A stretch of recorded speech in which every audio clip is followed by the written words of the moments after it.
There's been a rise in video games being produced by independent video game companies, with lots of said games being as or more successful than AAA video games. It's honestly nice to see corporate giants not having such a stronghold on something for once.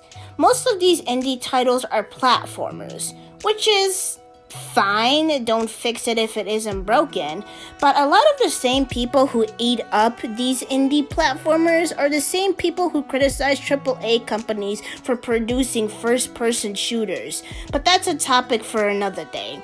So, as a black, female, casual gamer, it's a breath of fresh air whenever an indie company releases a game that isn't a platformer and is actually a good. Cue in Sally Face, the topic for today's video. Since I know you don't know what Sally Face is, I'm gonna explain what it is before diving further.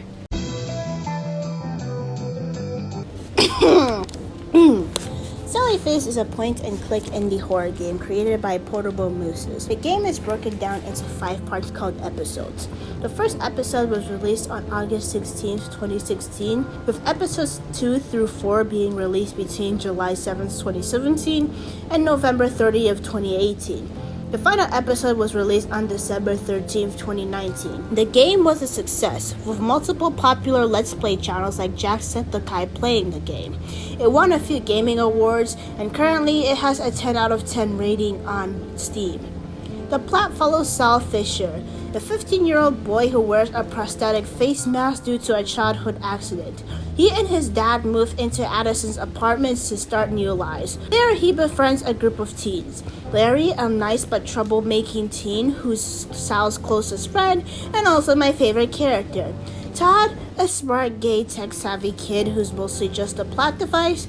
Then there's Ashley, an artsy girl who's Sal's love interest for some reason. Sally discovers there's supernatural activities going on in Addison's apartment, so thanks to Todd upgrading his geek boy into a tracker, the gang decides to investigate this, which leads them down a dark rabbit hole. Overall, it's a good game. The art style is definitely not for everyone, but charming. The gameplay is simple and captivating. The characters are okay, although a lot of them are one note or half-baked, but they all serve their purpose well enough for the story. Speaking of the story, it's pretty interesting, well-written, and executed, for the most part. While episodes 1 and 2 are pretty much perfect storytelling, something happens in episode 4 that rubbed me the wrong way, so I'm gonna talk about it.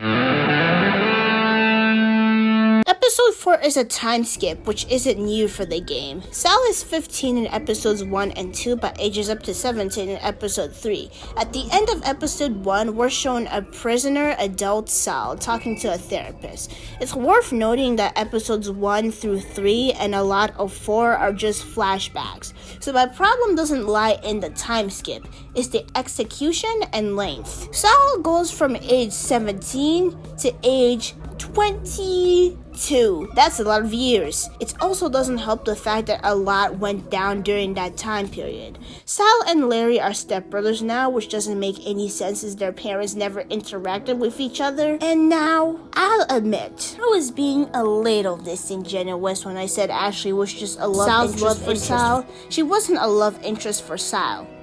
At first. While Sal liked Ashley, she never showed any romantic interest in him. She was just a friend. Then this episode comes around and reveals that they're both in love with each other, but are just too shy to admit it. How romantic. Well, she still does help Sal after this like a friend instead of endlessly fawning over him and being useless like other love interests. This episode cemented her as a love interest to him.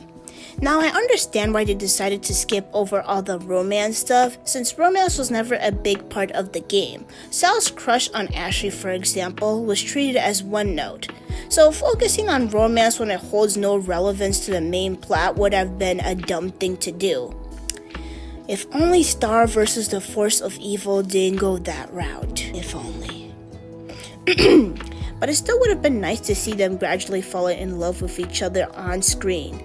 Like maybe in episode 3, instead of Larry accompanying Sal throughout the whole mission, then professing his platonic love for Sal, it would have been Ashley instead, and instead of proclaiming her platonic love, it would have been romantic.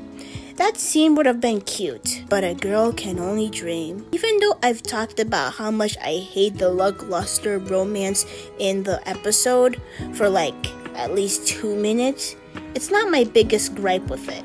I just wanted to talk extensively about it since I'm on my hopeless romantic arc of my life. My biggest gripe of the episode is the lore dumps. For context, in episode 3, we found out that Sal's math teacher, Mrs. Packerton, is in a cult called the Devourers of God.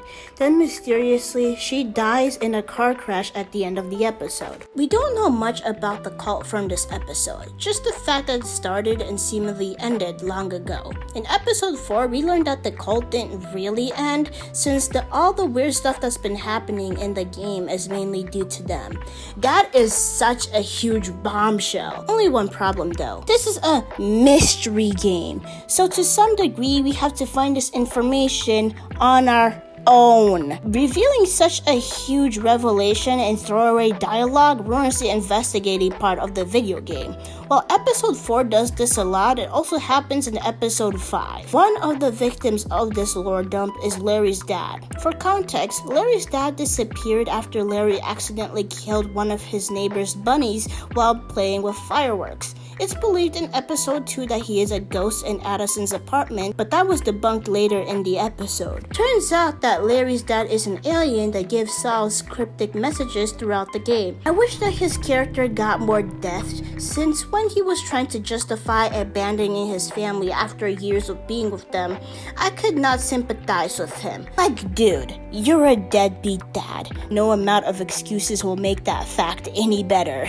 But a girl can only dream. Anyways, I get why they did this. Episode 4 was the second to last episode of the game, so they couldn't fit every single plot point into an interactable mystery-solving quest in order for the game to not be overwhelming. Which, considering how wacky episode 5 is, especially, that decision paid off in the long run. Despite Sallyface rushing some aspects of the game towards the end, it's still a pretty solid game. I can't wait for the sequel. This video should have come out weeks ago, but thanks to good old procrastination, it didn't. I hope you enjoyed watching this video since I have like 4 more in the making, including my long-awaited one. Peace.